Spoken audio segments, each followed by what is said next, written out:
Next, we are going to study we continue with the data analytics for IoT, that is machine learning and getting intelligence from the big data. So, when the principles of machine learning are clear, the application of IoT becomes obvious. The difficulty resides in determining the right algorithm and the right learning model for each use case. Such an analysis goes behind the scope of this chapter, but it can be useful to organize ML operations into two broad subgroups. That is, one is a local learning, the other one is a remote learning. So in case of local learning, data is collected and processed locally, either in the sensor itself at the edge node or in the gateway, that is on the fog node. Wherever it may be, we are going to process that data locally, either in the edge computing or in the fog computing.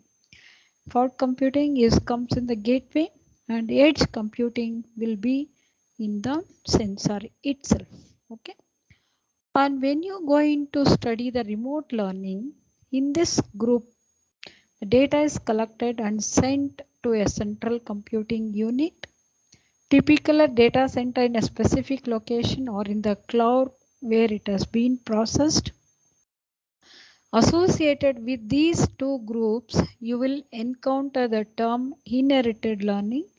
This term refers to results of learning that the local unit received from elsewhere. For example, a processing computer may collect data from multiple sensors and gateways, performs ML machine learning on the data, and send the resulting behavioral change request or conclusion back to the gateway and the sensor. This new received knowledge optimizes local operations and is inherited learning and opposite to simple local learning.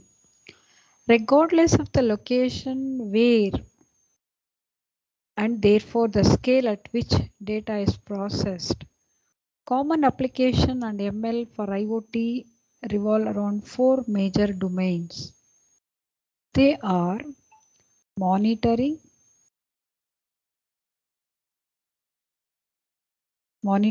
behavior control, operations optimization, self-healing, self-optimizing are the four categories of the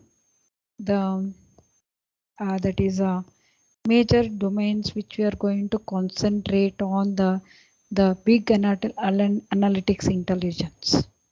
Okay.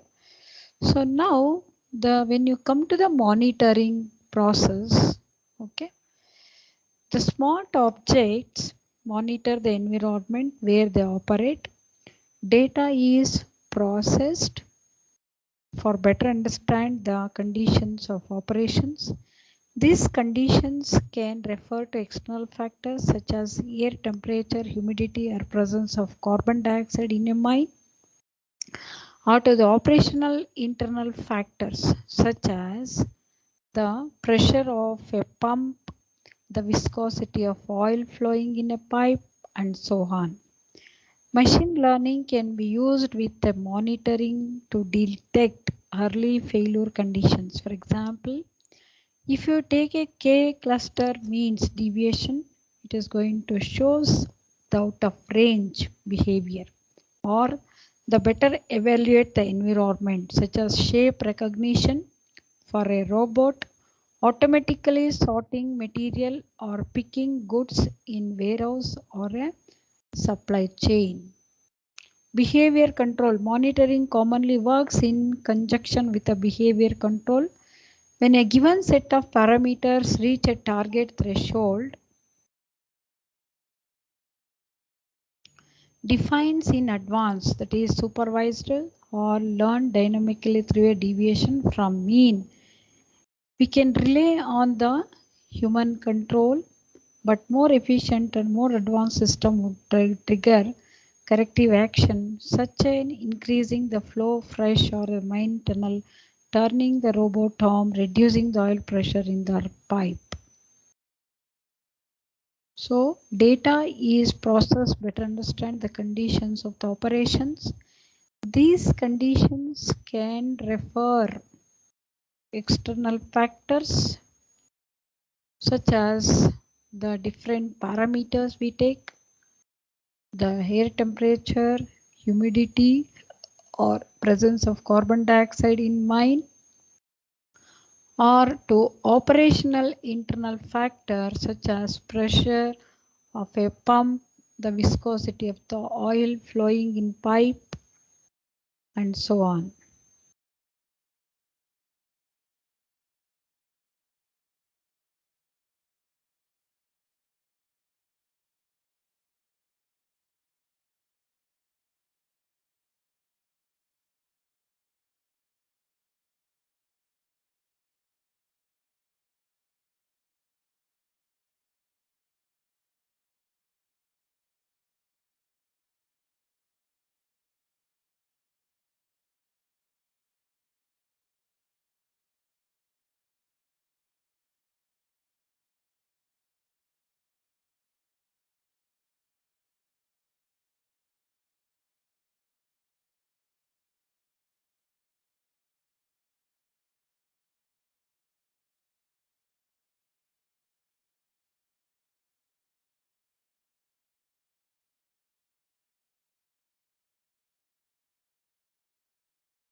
So now operations optimization is behavior control. Typically it is going to take aims at taking a corrective actions based on the thresholds. Okay, the operations optimization. Analyzing the data can also lead to changes that improve the overall process. For example, if you take a water purification plant in a smart city, can implement a system to monitor the efficiency of the purification process based on which chemical from company A to company B is used, at what temperature, and associated to what steering mechanism. Steering speed and depth. Neural networks can combine multiples of such units in one or several areas to estimate the best chemical and steering mix for a target air temperature. This intelligence can help the plant reduce its consumption of chemicals while still operating at the same purification efficiency level. As a result of the learning, behavior control results in different machine actions. The objective is not merely to pilot the operations but to improve the efficiency and the result of these operations. Self-healing, or next is self-optimizing. So if you take a self-healing and self-optimizing, it is a fast developing aspect of deep learning, is a closed loop. Okay. So machine learning based monitoring triggers changes in machine behavior or changes monitored by humans, and operations optimization. In turn, the machine learning engine can be programmed to dynamically monitor and combine new parameters randomly or semi-randomly and automatically deduce and implement new optimizations. When the results demonstrate a possible gain, the system becomes self-learning and self-optimizing. It also detects new k-means deviations that result in predictions of new potential defects, allowing the system to self-heal. The healing is not literal, as external factors, typically human operators, have to intervene, but the diagnosis is automated. In many cases, the system can also automatically order a piece of equipment that is detected as being close to failure, or automatically take corrective actions to avoid the failure. For example, we can slow down the operations, modify a machine movement to avoid the fatigue on a weak link. For all these operations, a specific aspect of machine learning for IoT is the scale. A weather sensor mounted on a light pole in a street can provide information about the local pollution level. Yes, is it not? At the scale of entire city, the authorities can monitor moving pollution clouds and the global and local effects of mist or humidity, pressure, and terrain. All this information can be combined with the traffic data to globally regulate traffic light patterns, reduces the emission from industrial pollution source, or increase the density of mass transit vehicles along the more affected axis. Meanwhile, at the local level, the LED on the light pole can increase or reduce its luminosity and change its color to adapt to local conditions. This change can be driven by either local condition processing, call it as a local learning, or we call it is also called as a inherited learning. The ability to combine this computing on a specific and specialized system with the cloud computing and data coming from multiple sources and derive global or local corrective actions is what makes the ML so powerful for IoT. With open systems and the explosion of smart objects, the possibilities of correlation and cross optimizations are very wide. Okay, it is very weather sensors mounted on the light pole is a street can provide information about the local pollution level. Now, when you take a predictive analytics, so if you take a predictive analysis, the predictive analysis is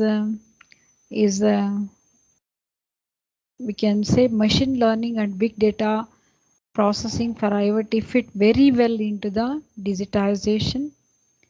So the advanced stage of this model see that network self-diagnose and self-optimize. In the IoT world, this behavior is what the previous section describes.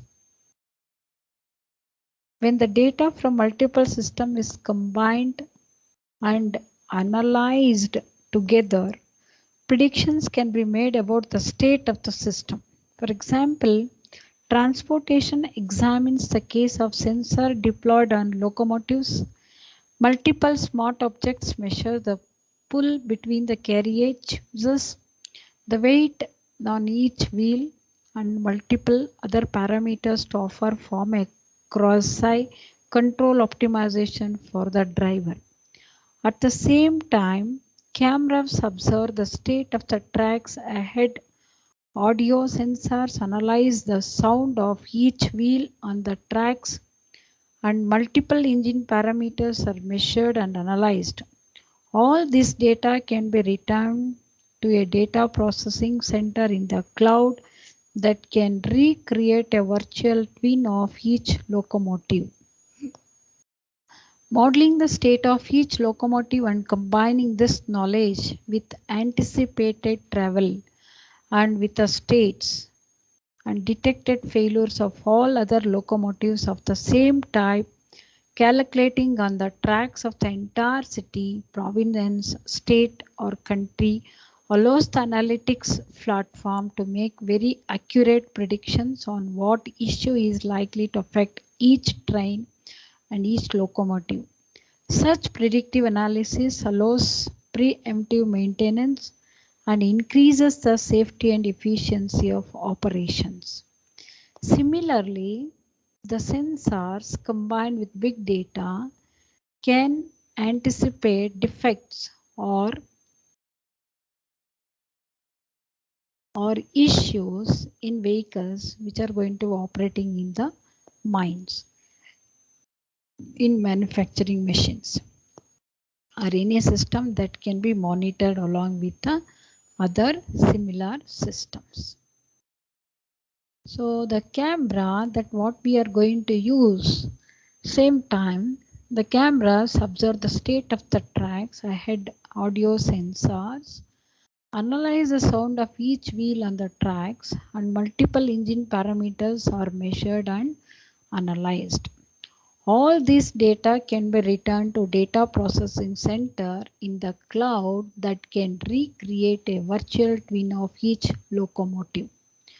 Modeling the state of each locomotive and combining with anticipated travel with the states and detected failure of all other locomotives of the entire city or country allows the analytics platform to make very accurate predictions or what issue is likely to affect each train and each locomotive. So this is all about how we are going to make the predictive analytics on the data when you have the data from the multiple systems are going to be combined and analyzed together. So we can make the predictions more made about easy and and we can predict that what will be the state of the system. So multiple smart objects measure the pull between the carriages and wheels, multiple other parameters to offer form a cruise control optimization for the driver. So that is about the how the machine learning and we are going to getting the intelligence from the big data. We are going to do it. So self-healing and self-optimizing, predictive analytics. So next we are going to concentrate on the big data analytics tools and technologies. So when we have when we have used data, when we are how we are going to do the analysis of that big data, and what are the tools and technologies which we are going to adopt to analyze this big data. Okay, so it is a common mistake for the individuals in this world managing such a big data, and so we change interchangeably the name big data and the Hadoop. Though it's a true that Hadoop is at the core of many of the today's big data implementation, it's not only the piece of the puzzle. Big data analytics can consist of many different software pieces that together collect, store, manipulate, and analyze all different data types. It also helps to better understand and landscape by defining what big data is and what it is not. Generally, the industry looks to the three V's which we are going to categorize in big data. Okay, so that is about the so that big data analytics and what this machine is learning. We are going to predict on a particular aspect.